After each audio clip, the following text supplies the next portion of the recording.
नमस्कार, आप देख रहे हैं जन टीवी और मैं आपके साथ आकांक्षा पारिक। खबरों की शुरुआत से पहले एक नजर हेडलाइंस पर। उत्तराखंड में बिजली उपभोक्ताओं को बड़ी राहत मिलेगी, 50% की छूट धामी सरकार देगी, 11 लाख लोगों को फायदा। घोषणा को 10 दिन में धरातल पर उतारा, ऊर्जा सचिव ने जारी किया आदेश। राज्यपाल गुरमीत सिंह का 2 दिवसीय उत्तरकाशी दौरा, वाइब्रेंट विलेज का किया भ्रमण, आईटीबीपी जवानों को किया संबोधित, एप्पल फेस्टिवल में की शिरकत।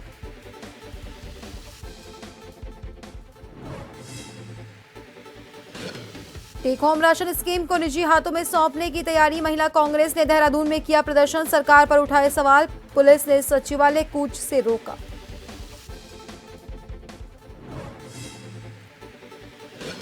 काशीपुर में पुलिस और बदमाशों के बीच मुठभेड़, हिस्ट्री शीटर के पैर में लगी गोली, दूसरा मौके से फरार, घायल को किया हल्द्वानी रेफर।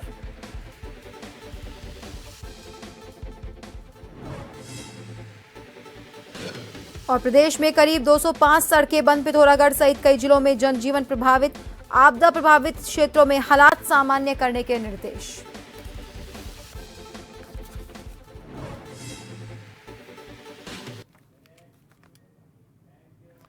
और अब खबरें विस्तार से। मुख्यमंत्री पुष्कर सिंह धामी द्वारा 16 सितंबर 2024 को की गई घोषणा के क्रम में राज्य के घरेलू श्रेणी के विद्युत उपभोक्ताओं को विद्युत टैरिफ में सब्सिडी प्रदान करने के संबंध में शासनादेश जारी कर दिया गया है। सचिवार मीनाक्षी सुंदरम द्वारा जारी शासनादेश के मुताबिक उत्तराखंड राज्य में विद्युत उपभोक्ताओं को विद्युत टैरिफ में सब्सिडी निम्नानुसार प्रदान की जाएगी। जहां हिम आच्छादित क्षेत्र के घरेलू श्रेणी के ऐसे विद्युत उपभोक्ता जिनका मासिक विद्युत उपभोग 200 यूनिट तक है, उनको लागू विद्युत दरों में 50% सब्सिडी प्रदान की जाएगी। वहीं हिम आच्छादित क्षेत्र का निर्धारण प्रचलित नियमों के मुताबिक संबंधित क्षेत्र के समुद्र तल से ऊंचाई के आधार पर करते हुए ही योजना का लाभ प्रदान किया जाएगा।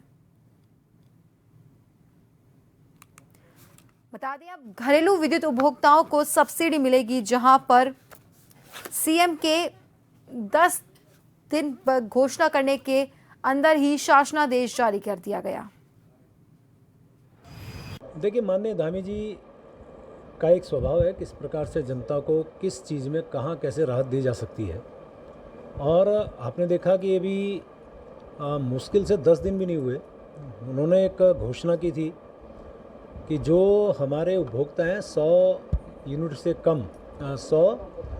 से कम आप कंज्यूम करेंगे तो आपको 50% उसमें रिबेट मिलेगी। ऐसी पहाड़ के लिए 200 यूनिट से कम करेंगे तो उसको राहत मिलेगी।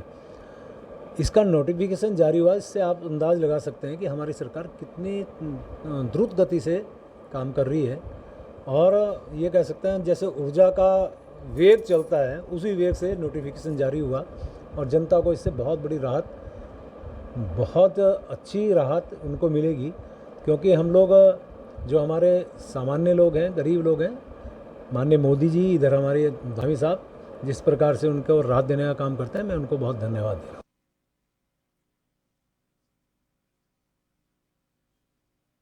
और खबर पर ज्यादा जानकारी के लिए हमारे साथ हमारे सहयोगी शैलेंद्र कुमार पांडे सीधा हमारे साथ देहरादून से जुड़ चुके हैं। शैलेंद्र, अब घरेलू उपभोक्ताओं को विद्युत में सब्सिडी मिलेगी, जहां सीएम के घोषणा करने के 10 दिन बाद ही शासनादेश भी जारी कर दिया गया। तो आपसे जानना चाहेंगे कि सब्सिडी मिलने के बाद घरेलू उपभोक्ताओं को कितना फायदा होगा? बिल्कुल आकांक्षा, आपको बता दें कि मुख्यमंत्री पुष्कर सिंह धामी ने 16 सितंबर को इसकी घोषणा की थी और 24 सितंबर को इसका अध्यादेश जारी हो गया। तो ये समझिए कितना त्वरित गति से ये काम हुआ है। और इससे जो उत्तराखंड के उपभोक्ता है उनको काफी सहूलियत मिलने जा रही है, क्योंकि जो मैदानी क्षेत्र के हैं उनको 100 यूनिट तक बिजली में 50% की सब्सिडी है। वहीं अगर पहाड़ी इलाकों की बात की जाए तो वहां पर घरेलू उपभोक्ताओं को 200 यूनिट पर 50% की सब्सिडी मिलेगी। इसमें साथ ही से समझने की बात है कि अगर 100 से 101 यूनिट होती है तो लोगों को, उपभोक्ता को बिजली बिल चुकानी पड़ेगी। वैसे ही पहाड़ में अगर 201 हो जाती है तो उपभोक्ता को बिजली बिल चुकानी पड़ेगी।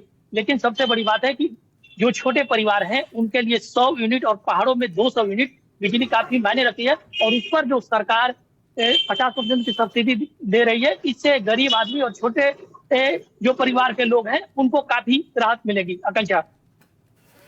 जी बहुत बहुत धन्यवाद शैलेंद्र हमसे जुड़ने के लिए और तमाम जानकारी के लिए। तो आप सभी को बता दें कि सीएम ने 16 सितंबर को घोषणा की थी कि अब घरेलू उपभोक्ताओं को सब्सिडी दी जाएगी और इस सब्सिडी का शासनादेश 24 सितंबर को जारी हो गया। इसके बाद आपको बता दें कि छोटे और घरेलू उपभोक्ताओं को इस सब्सिडी मिलने के बाद से काफी फायदा होगा और उनकी जेब पर भी कम मार पड़ेगी। और इसी के साथ रुक करते हैं हमारी अगली खबर का। मुख्यमंत्री पुष्कर सिंह धामी की भ्रष्टाचार मुक्त शासन की मुहिम रिश्वतखोरों के लिए काल साबित हो रही है। महज 3 साल से कम समय में विजिलेंस ने रिकॉर्ड 57 ट्रैप कर 68 भ्रष्टाचारियों को जेल भेजा है। भ्रष्टाचारियों पर यह कार्रवाई भ्रष्टाचार मुक्त ऐप की लॉन्चिंग के बाद तेजी से हुई है। ऐप पर अब तक करीब 973 विजिलेंस और नॉन विजिलेंस की शिकायत दर्ज हुई है। इनमें से भ्रष्टाचार से जुड़ी 38 शिकायतों पर विजिलेंस जांच गतिमान है, जबकि नॉन विजिलेंस से जुड़ी शिकायतें संबंधित विभागों को भेजी गई है। देवभूमि को भ्रष्टाचार के दानवों से मुक्ति को लेकर मुख्यमंत्री पुष्कर सिंह धामी सरकार सख्त प्रशासक की भूमिका में काम कर रही है। खासकर मुख्यमंत्री धामी का साफ संदेश है कि भ्रष्टाचारी चाहे छोटा हो या बड़ा, सबकी जगह जेल में है। लेकिन माननीय धामी जी की सरकार लगातार भ्रष्टाचार पे चोट करती रही है और ये उसी कड़ी में एक आपने देखा कि ये काम हुआ है। और निश्चित रूप से मैं ये कह सकता हूँ कि हम लोग किसी भी कीमत पे भ्रष्टाचार, अनियमितता, वित्तीय अनियमितता स्वीकार नहीं करेंगे। ये क्रम पहले भी था, आज भी है, आगे भी है। जिले के सीमांत क्षेत्र के वाइब्रेंट विलेज के 2 दिन के दौरे पहुंचे राज्यपाल लेफ्टिनेंट जनरल गुरमीत सिंह ने अपने भ्रमण के दौरान हर्षिल में आयोजित सैनिक सम्मेलन में जवानों से भेंट की। जिले के सीमांत क्षेत्र के भ्रमण की शुरुआत में राज्यपाल लेफ्टिनेंट जनरल गुरमीत सिंह हर्षिल स्थित आर्मी हेलीपैड पहुंचने पर जिलाधिकारी सहित प्रशासन, पुलिस और सेना के अधिकारियों ने स्वागत किया। हेलीपैड पर पुलिस के जवानों द्वारा गार्ड ऑफ ऑनर के बाद आयोजित सैनिक सम्मेलन में राज्यपाल ने राजपूताना राइफल्स और आईटीबीपी के जवानों को भी संबोधित किया। इस मौके पर राज्यपाल ने कहा उन्होंने सेना को जिया है और नाम नमक निशान के लिए सब कुछ कुर्बान कर देने की भारतीय सैन्य परंपरा से जुड़कर उन्हें सदैव गर्व की अनुभूति होती है। हर्षिल के बाद राज्यपाल ने नेलोंग और जादुंग गांव में भी सेना और आईटीबीपी के जवानों से भेंट कर संबोधित किया।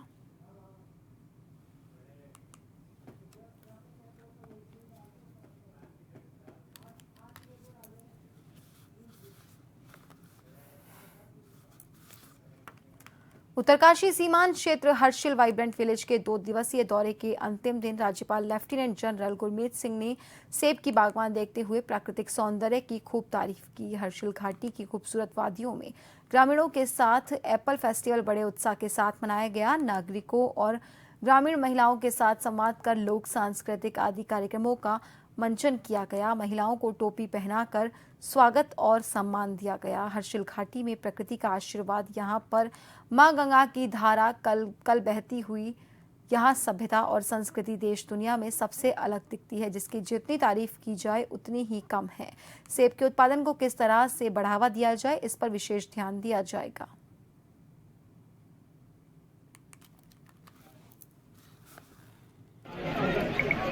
मुझे अत्यंत खुशी है कि मैंने हर्षिल के इलाके का 2 दिन का भ्रमण किया और यहाँ पर आकर हर एक वाइब्रेंट विलेज को मैंने विजिट किया है और ख़ास तौर पर सबसे ज़्यादा आनंद आया है जादूग में जाकर कि किस प्रकार इसका पुनर्निर्माण करेंगे, किस प्रकार वहाँ पर होम स्टे और टूरिज्म को लेके आएंगे और इसके अलावा जितने हमारे वाइब्रेंट विलेजेस हैं किस प्रकार उसके अंदर में एक नई वाइब्रेंसी और नए प्रकार से किस प्रकार कार्य करेंगे। हर्षिल में आकर अत्यंत खुशी हुई कि यहाँ के सेब, यहाँ के राजमा, यहाँ की महिलाएं, हमारे यहाँ के सेल्फ हेल्प ग्रुप अपने आप में बिल्कुल ही अलग स्टैंडर्ड के हैं। आज यहाँ पर एक एप्पल का फेस्टिवल बनाया गया, हर्षिल के हर एक नागरिक के साथ संवाद किया गया, तो आज देखकर इतनी खुशी हुई कि यहाँ पर प्रकृति का कितना आशीर्वाद है। उत्तराखंड सरकार अब टेक होम राशन स्कीम को निजी हाथों में सौंपने की तैयारी में है, जिसके तहत गर्भवती महिला को अब एक राशन किट मुहैया करवाई जाएगी, जिसमें जच्चा और बच्चा के लिए खाने पीने का सामान दिया जाएगा। इससे पहले ये सामान स्वयं सहायता समूह की महिलाओं द्वारा तैयार किया जाता था, जिससे उन्हें रोजगार भी मिलता था। लेकिन सरकार अब इस योजना को निजी हाथों में सौंपने की तैयारी कर रही है, जिसका उत्तराखंड कांग्रेस की महिलाओं ने खुलकर विरोध किया है। उनके डिपार्टमेंट से पता चलता है कि उनकी जो भारत सरकार के उपक्रम है एनसीसीएफ 250 करोड़ का काम बिना किसी टेंडरिंग के उस कंपनी को देने की तैयारी में सरकार है, पहली बात। दूसरा, हमारे प्रदेश की 25,000 महिलाओं से उनका रोजगार छीना जा रहा है, क्योंकि सेल्फ हेल्प ग्रुप के माध्यम से वो ये काम नहीं कराना चाहते हैं। उत्तराखंड है, देवभूमि है, और बड़ी मुश्किलों से महिलाओं को स्वरोजगार की तरफ हमारी सरकार लेके आई और वो काम शुरू हुआ था।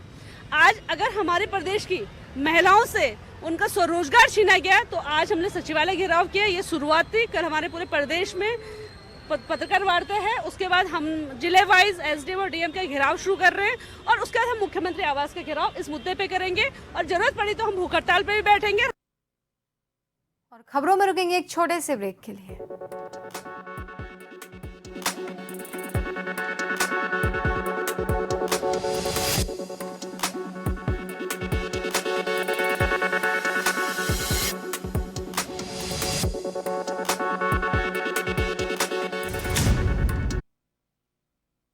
ब्रेक के बाद एक बार फिर से आप सभी का स्वागत है। बढ़ते हैं अगली खबर की ओर। उत्तराखंड प्रदेश युवा कांग्रेस कार्यकर्ताओं ने युवा महानगर अध्यक्ष मोहित मेहता के नेतृत्व में प्रदर्शन किया। देहरादून कृषि मंत्री गणेश जोशी के पुतले की शव यात्रा निकाली, और इस दौरान पुलिस प्रशासन द्वारा युवा कांग्रेस को कार्यकर्ताओं को कांग्रेस भवन के गेट पर ही रोक दिया गया, जिसके बाद युवा कांग्रेस के कार्यकर्ताओं ने कांग्रेस भवन के गेट पर ही पुतले को आग के हवाले कर दिया।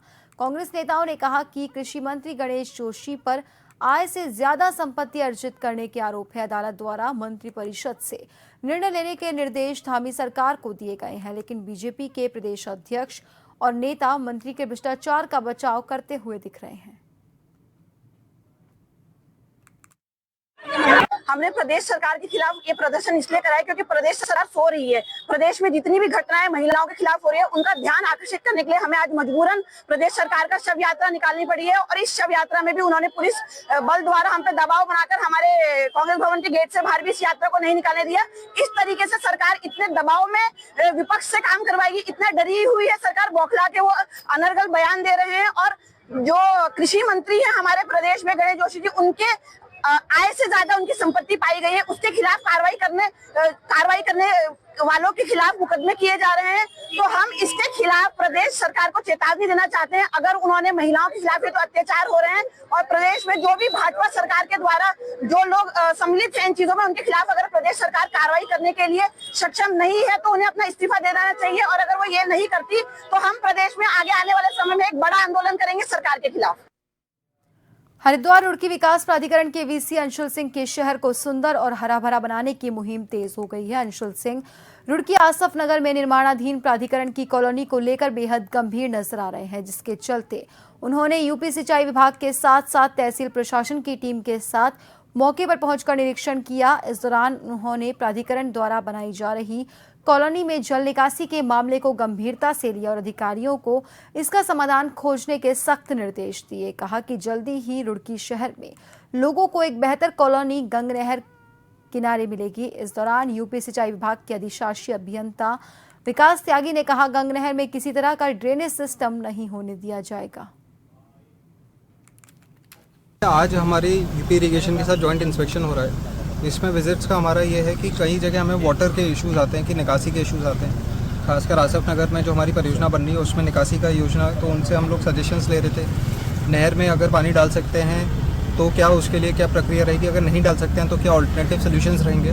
तो एक ये तरीके से एक मंथन भी चल रहा था, और साथ में हम लोग देख भी रहे थे कि प्रशासनिक तौर पर क्या फीजिबल है क्या नहीं है। साथ में हमने सुलानी पार्क का भी विजिट करा। वो प्रोजेक्ट रुका हुआ था बिकॉज हमें यूपी इरिगेशन से कुछ एनओसीज आनी थी, तो उनकी तरफ से भी अभी पॉजिटिव रिस्पांस आया है। कुछ हमें प्रोजेक्ट्स को उसमें चेंजेस करने पड़ेंगे ताकि हम उस प्रोजेक्ट को हम ले सकें। इसमें दो तरीके से काम हो सकता है, या तो ऑलरेडी एग्जिस्टिंग वर्क को मॉडिफाई करके हम लोग करेंगे, नहीं तो डिपॉजिट वर्क के थ्रू करेंगे जिसमें हम फंड्स इनको ट्रांसफर करेंगे, then they will go about it. Main काम हमारा ये है कि काम कोई भी करे, चाहे फंड्स HRD उसमें दे देगा, बट सौंदर्यीकरण शहर का हो, यहाँ के लोगों को सुविधा मिले, डेवलपमेंट हो, एंड लेजर एक्टिविटीज़ बढ़े, रहने की हाउसिंग फैसिलिटीज़ इंप्रूव हो पाए। विजिट हमारी जॉइंट विजिट थी, उसमें मेन मुद्दा इनका एक सोलानी पार्क का कंस्ट्रक्शन था, जो कि वो दो नहरों के बीच की फीलिंग रिज का एरिया है। और वहाँ पे जो है केवल मतलब एथनिक टाइप्स के वर्क्स ही हैं, ऑलरेडी पार्क बना हुआ है। तो हमारा ऑब्जेक्शन था कि इसमें कोई भी कंस्ट्रक्शन हम लोग अलाउ नहीं करेंगे। तो अभी एक परियोजना जैसी बनाई जा रही है वाटर पार्क टाइप की, और सहमति बनी है कि डिपॉजिट पे अगर विभाग को देंगे पैसा तो हायर लेवल से सैंक्शन हो जाएगा प्रोजेक्ट। अगर प्रोजेक्ट सैंक्शन हो जाता है तो वो है। 12 सितंबर से 14 सितंबर तक आई भारी बरसात में गोला नदी में आई 85,000 क्यूसेक के पानी के उफान के चलते गोला पुल के अप्रोच रोड का एक हिस्सा बह गया, जिसकी वजह से वर्तमान में आवागमन पूरी तरह से बंद है। गोला पार, चोरगलिया, टनकपुर, खटीमा और मंडी से पर्वतीय क्षेत्रों में आवागमन के लिए ये पुल बेहद महत्वपूर्ण है। लिहाजा लगातार सामाजिक संगठन, स्थानीय लोग और राजनीतिक दल इस पुल को खोले जाने और वैकल्पिक व्यवस्था करने की मांग करते हुए नजर आ रहे हैं, जिस पर प्रशासन ने वैकल्पिक व्यवस्था के लिए कार्यवाही शुरू कर दी है। उपजिलाधिकारी परितोष वर्मा ने बताया कि लोगों की मांग पर जिलाधिकारी द्वारा दिए गए निर्देश के क्रम में गोला पार जाने के लिए वैकल्पिक व्यवस्था का काम शुरू किया गया है। अगले 2-3 दिनों में ह्यूम पाइप लगाकर वैकल्पिक रास्ते को बना लिया जाएगा।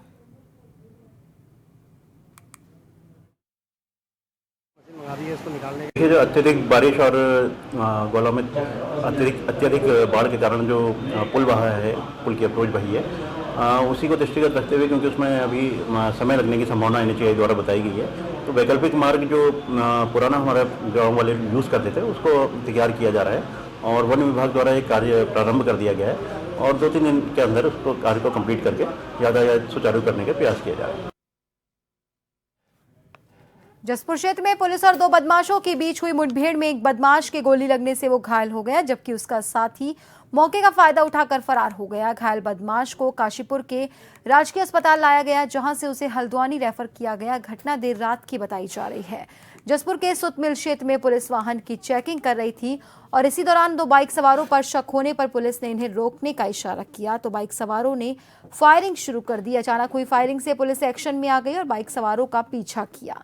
इस दौरान पुलिस और बदमाशों के बीच मुठभेड़ में एक बदमाश के पैर में गोली लग गई, जबकि दूसरा मौके का फायदा उठाकर फरार हो गया।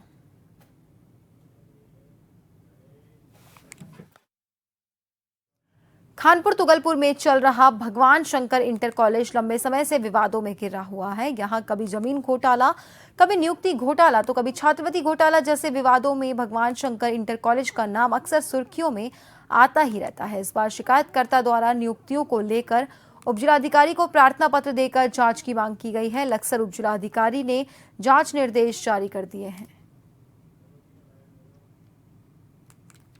मैं मीडिया के माध्यम से बताना चाह रहा हूँ कि भगवान शंकर इंटर कॉलेज तुगलपुर खानपुर हरिद्वार में एक ये ऐसा विद्यालय चल रहा जो वर्षों से विवादों के घेरे में और इसमें टोटल फ्रॉड है। पहले जमीन घोटाला, छात्रवृत्ति घोटाला, नियुक्ति घोटाला, स्टाफ की नियुक्ति घोटाला, जिसमें अनिल कुमार प्रधानाध्यापक 1994 में भी नियुक्ति दिखा रहा है, 1997 में भी नियुक्ति दिखा रहा है और नियमावली 2009 उत्तराखंड की लगा रहा है, जबकि नियमावली होनी चाहिए थी 1997 उत्तर प्रदेश की। तो ये टोटल फ्रॉड है। अध्यापकों की नियुक्ति दिखा रहा, कुछ की 2013 की, कुछ की 2014 की, ये भी टोटल फ्रॉड है। सब सूचना के अधिकार में अपर निदेशालय पौड़ी से मुझे प्राप्त हुआ है। आज ये शिकायत आई है जो हमारा खानपुर ब्लॉक है, खानपुर ब्लॉक का एक गांव है तुगलपुर में एक भगवान शंकर इंटर कॉलेज है, वहाँ का ये मामला है और शिकायतकर्ता द्वारा ये बताया गया है कि ये इसमें जो नियुक्तियाँ हुई हैं वो फर्जी नियुक्तियाँ हुई हैं, पैसे लेके लेन देन करके नियुक्तियाँ हुई हैं। तो एक ही शिकायत मेरे पास आई है, तो मैंने इस संबंध में जो BO जो खानपुर है उनको रिटर्न में एक जो एप्लीकेशन आई है, शिकायत आई है, उसको मैंने लिखा है और वो जांच करके मुझे देंगे कि आखिर मामला क्या है और जो भी जांच में निकलता है तो उसके बाद अग्रिम कार्रवाई उसमें की जाएगी। नारसन ब्लॉक में 20 युवाओं को दिए जाने वाले 14 दिवसीय प्रशिक्षण का समापन हुआ। इस मौके पर ब्लॉक प्रमुख सहित कई अधिकारी मौजूद रहे। इस प्रशिक्षण में दौड़ने के तरीके के साथ ही आर्मी और पुलिस की भर्ती के लिए काम आने वाले स्टेप युवाओं को सिखाए गए। इस मौके पर PID के BO संदीप खंकरियाल और ब्लॉक प्रमुख प्रतिनिधि कविंद्र चौधरी ने बताया कि इस ट्रेनिंग का लाभ आने वाले समय में उन युवाओं को मिलेगा जो पुलिस या आर्मी में भर्ती होना चाहते हैं।